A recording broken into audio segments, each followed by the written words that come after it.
Estamos frente al cuadro de las Meninas, pintado por el genio de Velázquez. Este genial retrato de la familia real junto a otros personajes, incluido el propio pintor, sigue causando fascinación en todo el mundo, que intenta descifrar, con asombro, su posible significado. Pero el enigma continúa. ¿Es posible que este cuadro, considerado una de las obras pictóricas más importantes de todos los tiempos, contenga un mensaje oculto?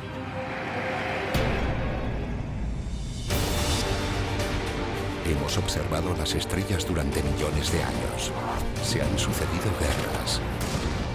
Han nacido y han perecido civilizaciones, culturas y religiones. Un mundo cambiante bajo un eterno cielo.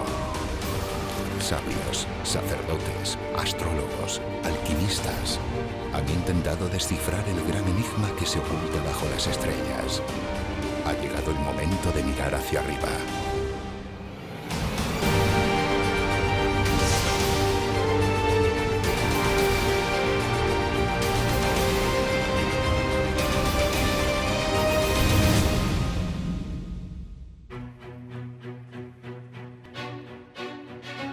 A finales del siglo XVII, la dinastía de los Austria agonizaba por falta de un heredero varón. Ante la desesperación, sería lógico que el rey recurriese a cualquier posible solución. Tanto Velázquez como Felipe IV conocían bien el carácter trascendente de la pintura. No era la primera vez que otros reyes encomendaban sus almas a este arte. Antes que él, lo hicieron su abuelo Felipe II y su bisabuelo, el emperador Carlos V. Velázquez pinta las Meninas en base a una constelación estelar con toda la intención para que, a través de su simbolismo mitológico, actúe como un simbolismo astral con tal de que pueda perdurar la dinastía de los Austria.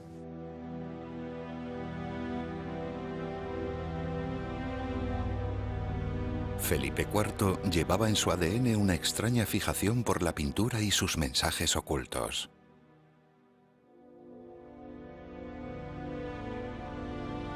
Cuando su abuelo Felipe II agonizaba en su lecho de muerte en el Escorial, pidió contemplar el enigmático cuadro del Jardín de las Delicias del Bosco.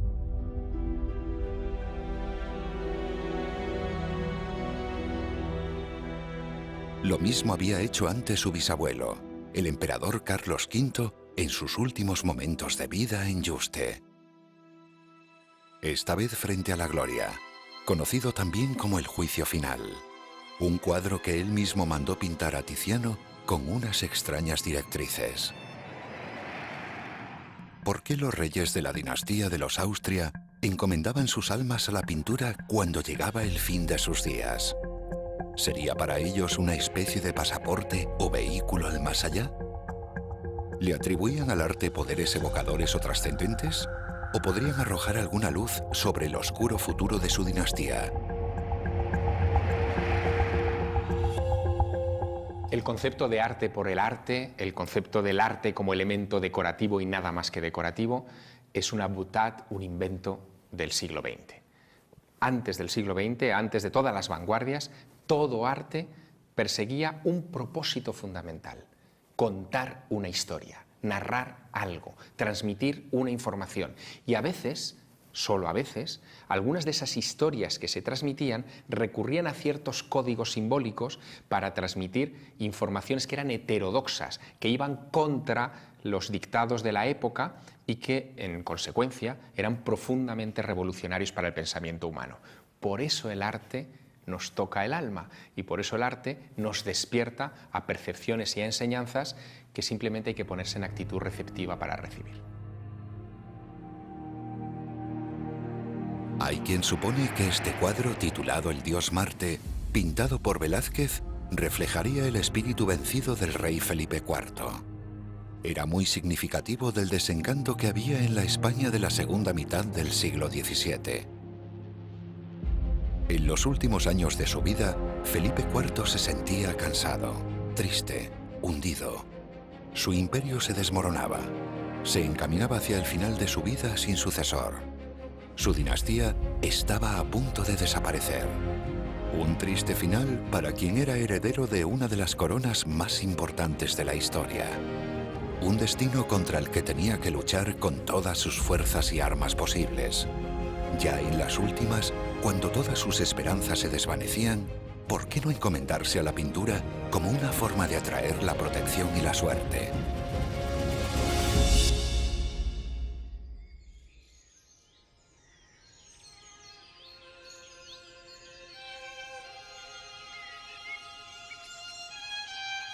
La dinastía de los Austria estaba a punto de acabar por culpa de la endogamia, debido a su política que resumía una frase que circulaba en aquel siglo XVI y decía: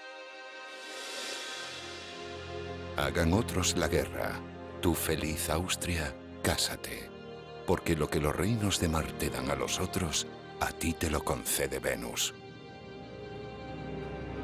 El miedo a no poder continuar la estirpe ya venía de lejos. Felipe II, abuelo de Felipe IV, ya decía: el cielo, que tantos dominios me ha dado, me ha negado un hijo capaz de gobernarlos. En 1656, la corona española está atravesando un momento bastante delicado. Felipe IV ha tenido que casarse con Mariana de Austria, que era una princesa europea que había sido traída a España para ser desposada con su hijo Baltasar Carlos. Baltasar Carlos, que era el heredero de la corona, el hijo varón con 17 años que prometía ser el mejor monarca de la historia de este país, de repente fallece en Pamplona, probablemente de una apendicitis, y a partir de ese momento la corona se queda sin heredero varón. Es un momento dramático.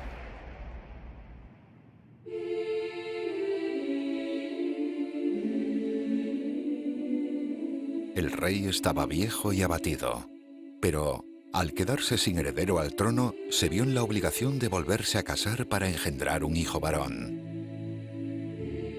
La ley era tan clara como machista. No podía reinar una mujer. A la desesperada, eligió a su sobrina Mariana de Austria, la que precisamente iba a casarse con su querido hijo fallecido y que contaba con tan solo 15 años de edad. Pero los embarazos de la reina no fructificaban, o, cuando lo hacían, traían mujeres, pero no varones. ¿Qué otra cosa podría hacer? ¿Por qué no encomendarse a un poderoso talismán como era la pintura para los Austria?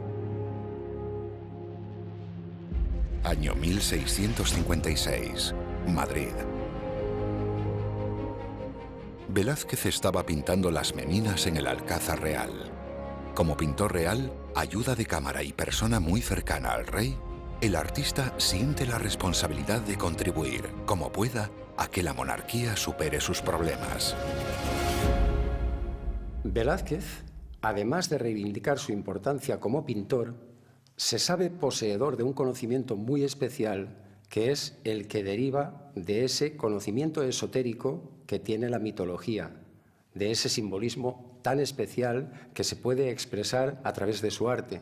Es por eso que la obra de Velázquez siempre tiene una doble o una múltiple lectura. ¿Sería ese el motivo por el cual Diego Velázquez retomó los pinceles con tal fuerza e inspiración cuando llevaba años prácticamente sin pintar?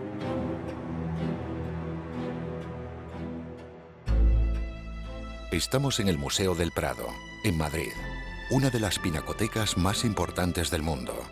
Aquí se expone Las Meninas de Velázquez, uno de los cuadros más famosos e innovadores de la historia de la pintura, que se ha prestado a todo tipo de enfoques, interpretaciones, elucubraciones y estudios sin fin.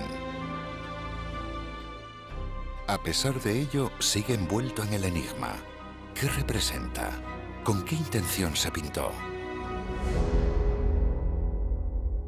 El cuadro parece casual, parece que has hecho una foto en un instante cualquiera en el que se detiene el tiempo y hay un niño que empuja al perro, los otro están haciendo cosas y parece que allí pues no hay mayor intención que rescatar un momento de realidad. Falso, esas son las grandes mentiras. Le pasa a las hilanderas, le pasa a las Meninas. No es un momento cualquiera de un instante costumbrista de algo que pudo haber sido. Es eso en la primera fachada, pero ahora empiezan las capas, ¿no? Y luego está el tema de qué demonios cuenta ese cuadro. O sea, cómo es posible que durante muchísimo tiempo ese cuadro haya estado catalogado en sus orígenes como la familia de Felipe IV, y resulta que de los 9 personajes que hay allí, solo uno es familia de Felipe IV. Pero si observamos el cuadro con atención, nos daremos cuenta de un detalle realmente intrigante. La disposición de los personajes en el cuadro de las Meninas no era casual. Los rostros más claros de las Meninas forman una especie de U en la parte central de la pintura, donde el eje es la infanta Margarita, una de las hijas de Felipe IV. Esa U tiene una correspondencia prácticamente exacta con una constelación que se veía y se ve todos los veranos sobre los cielos de Madrid, que es la constelación de Corona Borealis, donde la estrella principal de esa constelación, la que ocupa el centro de la U, se llama Margarita, Margarita Borealis.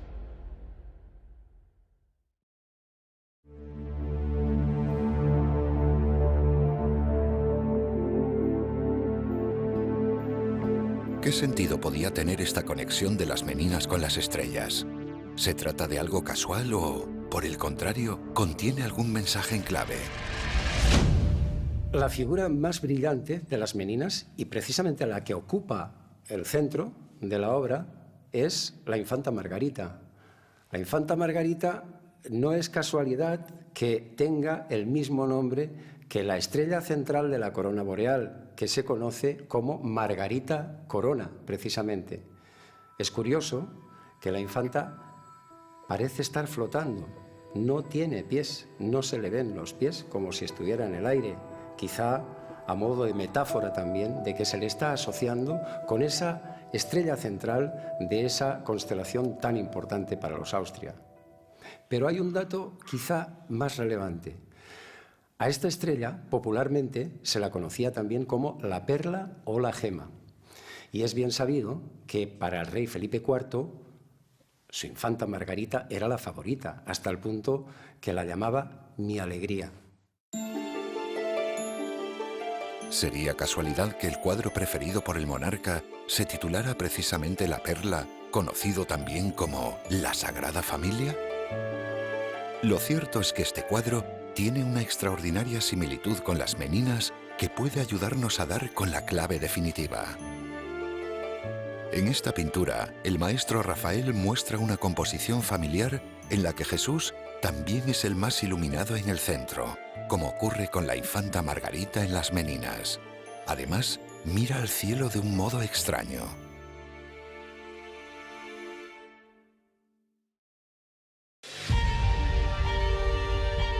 La corona boreal no es la constelación más visible del cielo, ni forma parte de los signos del zodiaco. No parece ser tan importante. Entonces, ¿por qué representar esta constelación? La corona boreal es un grupo de 7 estrellas estratégicamente situado junto a la constelación de Hércules, un poco más arriba de Libra y Escorpio. Esta constelación encierra una bonita historia que puede desvelar la verdadera intención que se esconde en el simbolismo de las Meninas. Estudiando mitología, en cuanto aparece la idea de la corona boreal y Ariadna, Ariadna mitológicamente la solemos relacionar siempre con Teseo, pero eso es un error. Hay que relacionarla con alguien mucho más importante que Teseo. Y es que Ariadna, cuando es trascendida con la famosa corona de Ariadna, es porque se la diviniza como esposa del dios Dionisos. No el Baco flemático y rechoncho que representan los borrachos. No, el Dionisos enigmático, el Dionisos de los misterios, el Dionisos de la religión dionisíaca.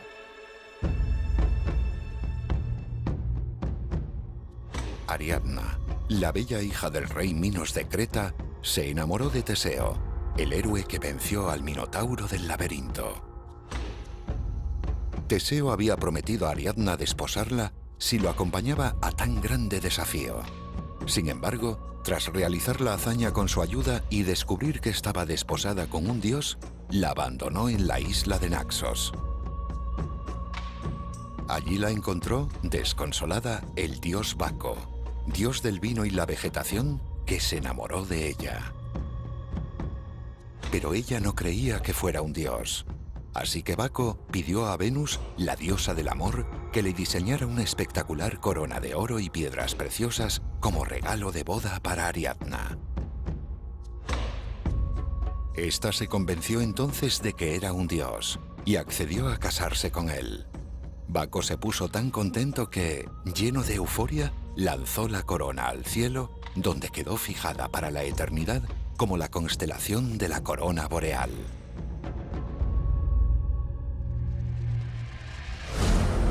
¿Podría esta historia dar más pistas para entender las Meninas? Velázquez pintó varios cuadros que tenían relación con el mito de Ariadna y la corona boreal. Están entre esas pinturas Los borrachos, con Baco como figura central, o Las hilanderas, con Ariadna ejerciendo de personaje principal. Se puede afirmar que estas son sus mayores obras, en las que el genio derrocha más talento. ¿A qué podría deberse tal obsesión por la corona boreal y el mito de Ariadna? ¿Por qué también Tiziano, antes que Velázquez, pintó el cuadro titulado El triunfo de Baco y Ariadna, donde vemos otra vez la clara representación de la corona boreal?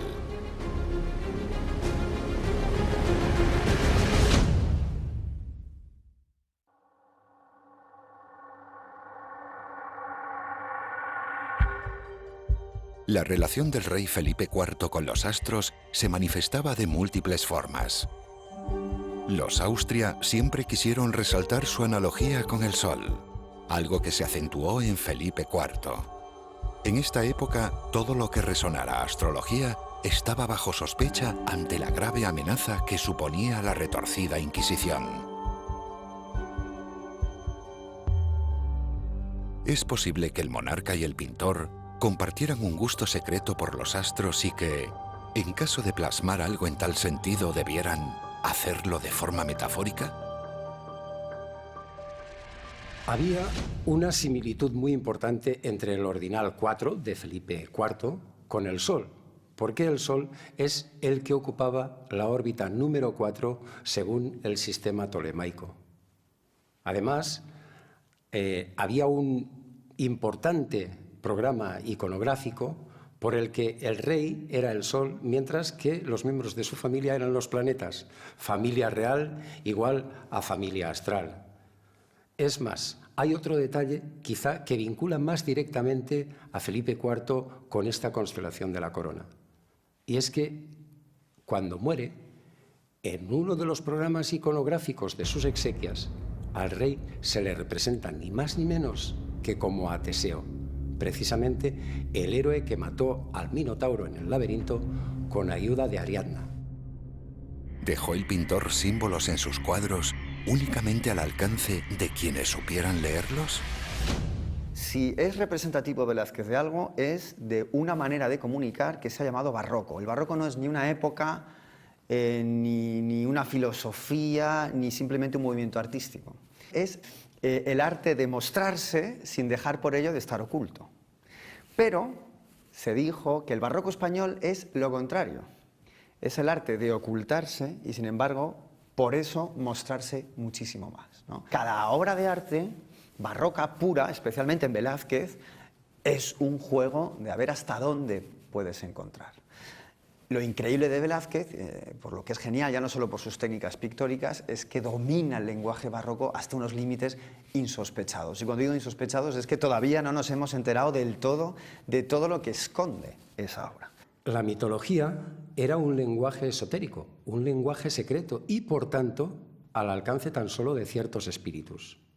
Sin duda, Felipe IV estaba perfectamente al corriente de lo que hacía Velázquez cuando desató su desbordante genio al pintar las Meninas. Quizá por eso aparece en el espejo junto a la reina, Mariana de Austria, como dando testimonio de saber lo que se está haciendo allí. La relación del pintor con el rey fue larga y productiva, siendo casi una relación de amistad. Pero en las 2 últimas décadas de su vida, Velázquez pintaba muy poco.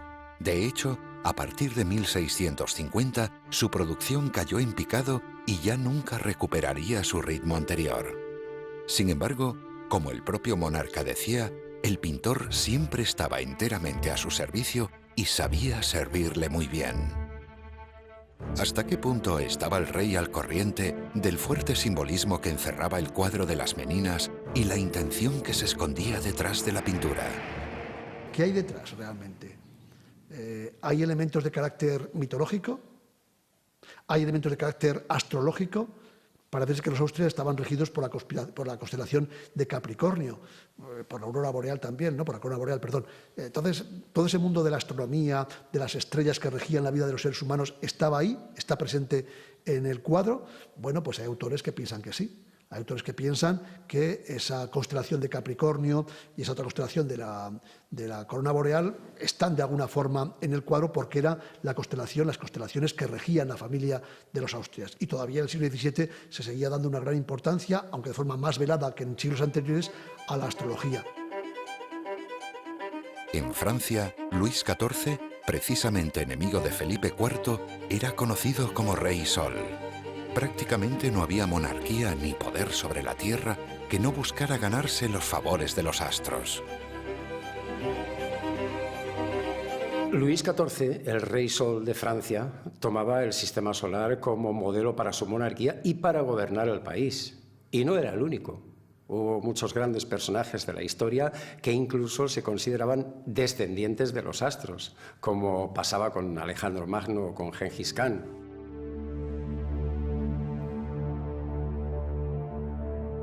Era normal que los reyes considerasen que lo eran por gracia de Dios, pero también de las estrellas, y que contaban con la protección de los cielos.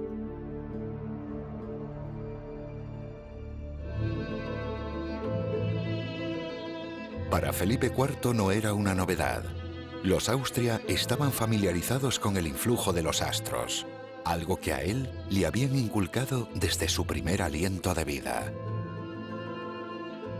El propio Lope de Vega, uno de los más destacados escritores de aquel siglo de oro de las letras, describió el horóscopo de Felipe IV en el momento de su nacimiento, mostrando sus conocimientos de la auténtica cultura astrológica que, realmente, estaba al alcance de muy pocos, como sigue ocurriendo en la actualidad.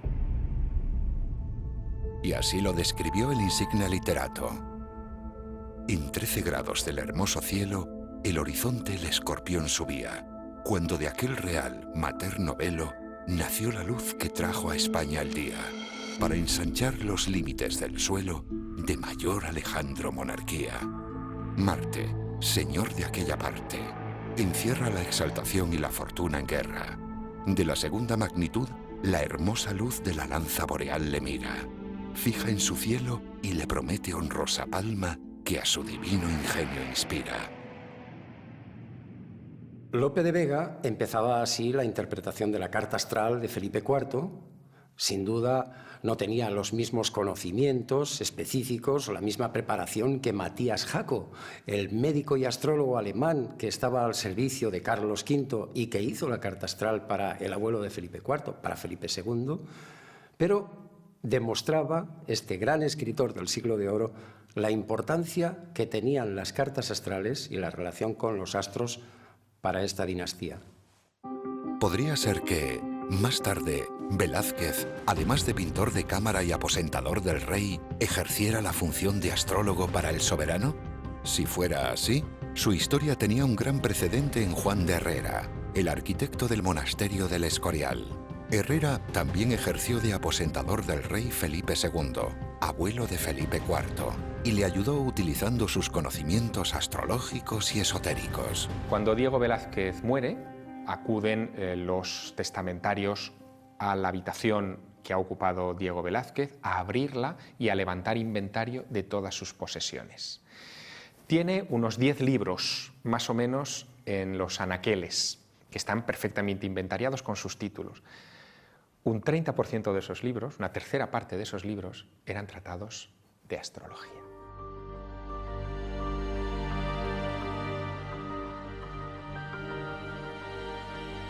¿Cabe la posibilidad de que el gusto por la astrología que compartían el rey y el pintor fuera uno de sus grandes secretos a guardar? La astrología venía recibiendo duros ataques desde hacía siglos, pero había entrado en un declive progresivo desde la segunda mitad del siglo XV. Los ataques hacia el mundo de la astrología habían existido siempre, pero en ese mismo siglo XVII, un nuevo ataque, en esta ocasión del Papa Urbano VIII, con la bula Inscrutabilis Judiciorum, pronunciada el 1 de abril de 1631, venía a poner un punto de presión más sobre este saber. Un papa que era enemigo acérrimo de Felipe IV, un papa que no era ningún ejemplo para la humanidad. Hay que tener en cuenta que él usó la astrología como un arma arrojadiza para conseguir el papado, y una vez lo consiguió, intentó prohibirlo para que nadie hiciera el mismo uso del conocimiento de las estrellas. Más aún, un papa que llevó a su íntimo amigo Galileo ante la Inquisición y lo condenó por defender que la Tierra daba vueltas alrededor del Sol.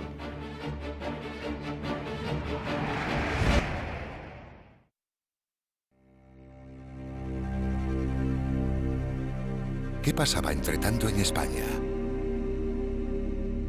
España fue uno de los países donde más terror impuso la Inquisición.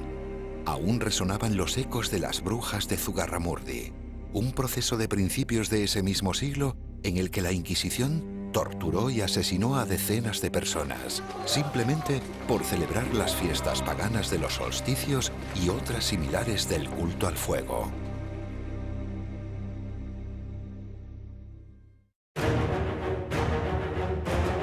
Los problemas venían de lejos.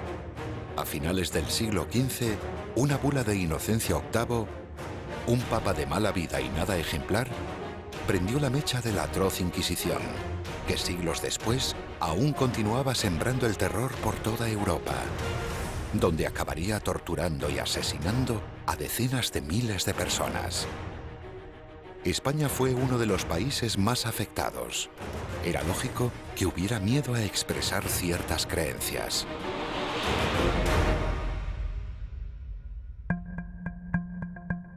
Sin embargo, a pesar de los intentos por prohibirla, la astrología seguía siendo ampliamente utilizada, especialmente en círculos de poder, en el ámbito eclesiástico, en la arquitectura, en el arte y un largo etcétera, incluyendo la excelsa literatura del Siglo de Oro, que era una de las pocas glorias que quedaba en la atribulada España en esa época.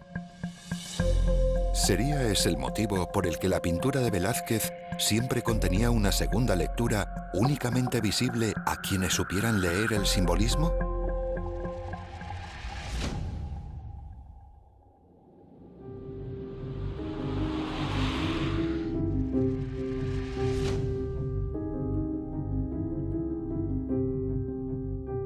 Las metáforas y segundas lecturas siempre han formado parte de la pintura.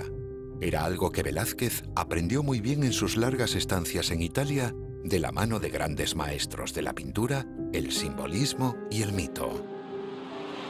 Era algo habitual ver un cuadro que mostraba una cosa, pero ocultaba otra.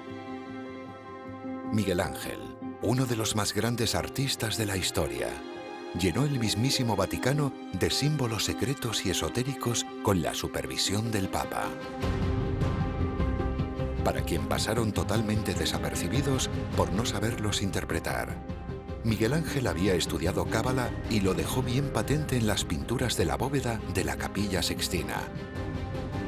Roma en ese siglo XVII sí fue un crisol de muchísimo conocimiento. Los artistas habían dejado su legado en Roma. Cualquier formación medianamente seria de un artista tenía que pasar por Roma. Entonces ahí tiene el acceso social para ir a buscar a las personas que le pueden formar con una manera mucho más profunda de entender la representación, la mitología y, más aún, el arte como modo de comunicación. Lo que hace Velázquez es que le da una vuelta muy profunda a la propia filosofía de lo que es representar. Un artista no es simplemente un señor que hace retratos, por bonitos que sean. No, Tiene cosas que contar. Un artista es un amante del conocimiento, es un filósofo y detrás de su obra puede encerrar importantísimos mensajes. Esto no había ocurrido nunca en la historia del arte.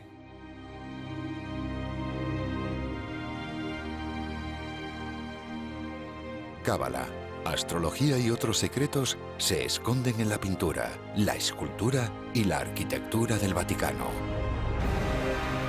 Un doble lenguaje lleno de símbolos secretos que no entendía casi nadie. O quizás sí.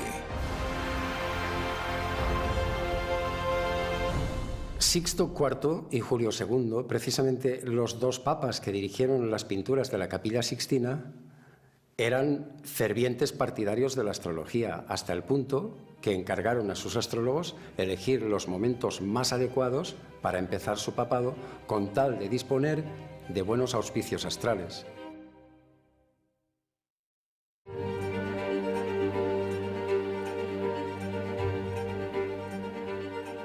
Aquellos pintores que frecuentó Velázquez en sus viajes a Italia estaban familiarizados con este arte mágico y se habían empapado de la mitología tan rica en simbolismo y metáforas.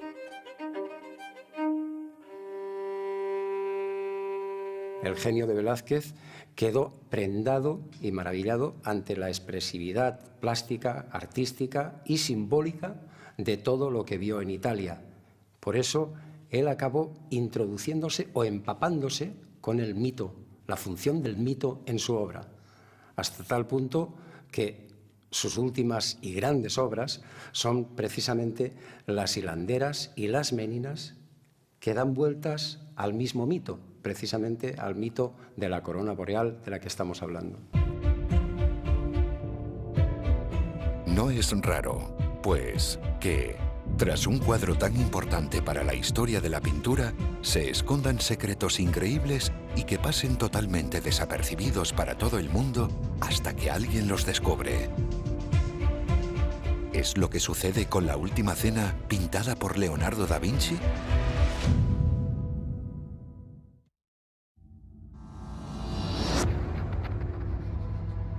La Última Cena de Leonardo da Vinci muestra a Jesús en el centro rodeado de sus discípulos frente a una mesa. Representa un momento dramático de gran tensión emocional porque era la noche antes de la crucifixión y Jesús quiso despedirse de sus discípulos. ¿Es posible que, tras esta mítica escena, Leonardo escondiera algo?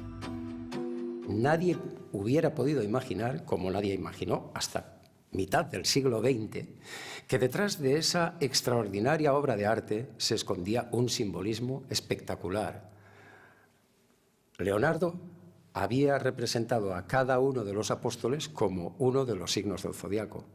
Hasta tal punto es así que, de hecho, en los bocetos preliminares se ve cómo intentó hacerlos, en primer lugar, como una cena circular o elíptica, como se representan los signos del zodiaco habitualmente, pero al final decidió representarlos de forma lineal. Podría parecer casual la relación de los 12 discípulos con los 12 signos zodiacales en esta genial pintura. Pero, ¿lo es? ¿Por qué esa disposición tan pautada en grupos de 3? Es una cuestión divina, que representa divinidad y que representa también, que él mismo, el propio Leonardo, representa con las 3 ventanas que hay en el fondo y por las que entra la luz a la escena. El propio Jesús, la propia figura, hace un triángulo. En torno a él se puede dibujar un triángulo perfecto, separado de los apóstoles, del resto de los apóstoles. Pero ¿por qué lo representa en tríadas? Porque además de esa divinidad, cada tríada del zodiaco representa una estación. A la derecha la primavera. Los otros 3 son el verano y al otro lado de Jesús están el otoño y el invierno. El primero por la derecha es Aries. Que Simón está así con las manos porque da paso a abrir esa obra, como el sol cuando entra en Aries, que representa el inicio del zodiaco, el inicio de la primavera, y es cuando la rueda zodiacal empieza a dar vueltas, empieza a girar. El segundo signo del zodiaco lo representa Tadeo, con las manos apuntando a su garganta, zona del cuerpo regida por Tauro. Mateo representa Géminis, signo de la escritura, que a su vez rige a brazos y manos. Con ese movimiento da paso a los otros apóstoles, cerrando la primera tríada. Abriendo el verano vemos a Felipe con sus manos dirigidas hacia el pecho. Con un acto de contrición, señalándose el pecho, apuntando con las dos manos hacia adentro, como diciendo, por favor, consuélame, porque representa a Cáncer, y Cáncer es el signo que representa los sentimientos, las emociones, el interior. A través del gesto magnánimo de Santiago el Mayor, con los brazos abiertos y sacando pecho en actitud de indignación, descubrimos Leo, signo que rige el plexo solar. Con el dedo señalando hacia arriba se revela Tomás, reflejando la esceptividad de Virgo, la necesidad de buscar el detalle y analizar. A partir de aquí, la escena se divide con Jesús en el centro como el sol, como el creador.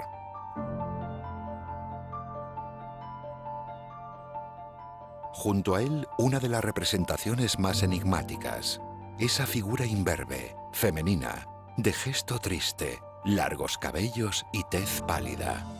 Está María, está Juan, que en realidad es María Magdalena. Según los evangelios canónicos, no, pero según los evangelios apócrifos, María Magdalena fue la esposa de Jesús. Y es curioso que está en el número 7, que es el signo de Libra y que es el signo que representa a la pareja. Es más, casi forman un fulcro de una balanza entre la figura de Juan y Jesús. Entrando en la escena entre Judas y Juan o María Magdalena, descubrimos a Pedro portando escondido un cuchillo como símil de su equivalencia con Sagitario, el arquero del zodiaco. El signo del oculto, de la traición, Escorpio, está perfectamente representado en Judas, portando esa bolsa con monedas y con la cabeza girada intentando ocultar su rostro. Cerrando la triada del invierno con Andrés, Santiago el Menor y Bartolomé. Con las palmas de las manos de frente, Andrés invita a pensar, a recapacitar como lo hace Capricornio.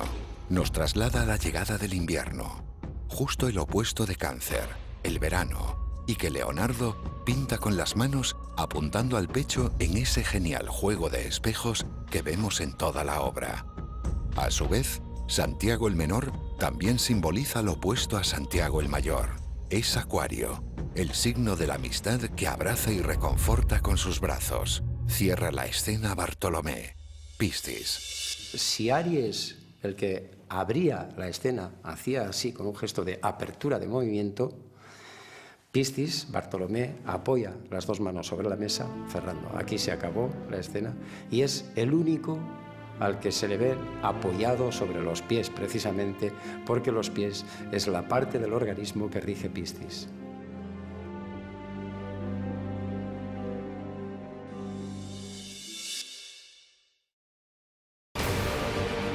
Leonardo fue uno de los grandes maestros que emplearon el simbolismo esotérico en la pintura, pero no el único. Velázquez aprendió de la gloriosa pintura del Renacimiento una clave fundamental: el arte de trazar diferentes líneas de tensión dentro de un mismo cuadro que obligaban a mirar en su interior, incitando al observador a buscar su más profundo significado. Así tenía que ser para que la esencia no pasara desapercibida.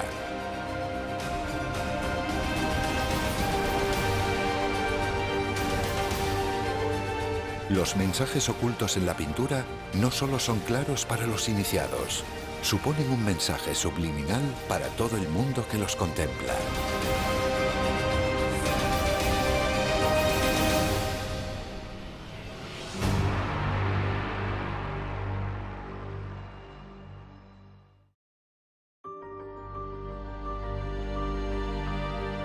Hemos visto la conexión de las meninas con la corona boreal. ¿Era esa la única conexión que tenía el lienzo con los astros? ¿O quizá no? El investigador Ángel del Campo señaló que el cuadro aún escondía una conexión más con las estrellas. Al entrelazar todas las cabezas de las figuras en primer plano, incluido el perro, se formaría el símbolo de Capricornio. ¿Por qué representar precisamente este signo tan desconectado como distante en el cielo respecto a la constelación de la corona boreal? La reina Mariana de Austria había nacido el 23 de diciembre de 1634 y pertenecía, por tanto, a este signo. Podríamos afirmar que este cuadro se pintó como un talismán para convocar la descendencia de un hijo varón con el que asegurar la continuidad de los Austrias que estaba seriamente amenazada.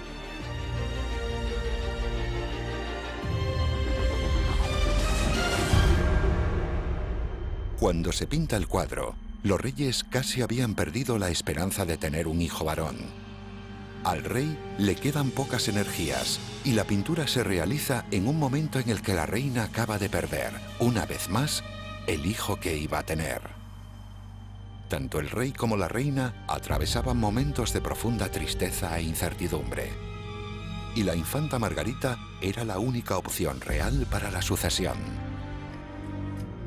Cabe la posibilidad de que esta pintura talismánica no fuera destinada tanto a invocar el nacimiento de un hijo varón como a propiciar que fuera la infanta Margarita la nueva reina de España. De alguna manera, lo que hizo Diego Velázquez era tejer en pintura un enorme talismán protector que cuidara de Margarita de Austria en el trance de generar, de gestar a un nuevo descendiente de la Casa Real. Doblegar las reticencias de la corte para que una mujer ocupara el trono era una quimera. Pero, ¿y si la magia funcionaba? Desde luego, si la idea era que fuera Margarita la heredera al trono, no ocurrió así. Su hermano nacería 10 años más tarde, convirtiéndose en el futuro rey Carlos II, conocido como el Hechizado, cuya muerte en 1700 puso fin a la dinastía de los Austria y abrió la guerra de sucesión en España. A partir de ahí, reinarían los Borbones. ¿Resultó maldito o hechizado Carlos por encarnar la transgresión de lo que invocaba este talismán? ¿Qué habría sucedido si Margarita hubiese llegado a reinar?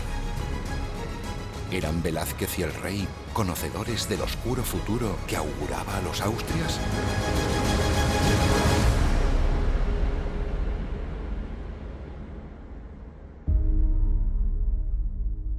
¿Fueron las Meninas un intento de cambiar el destino de la corona?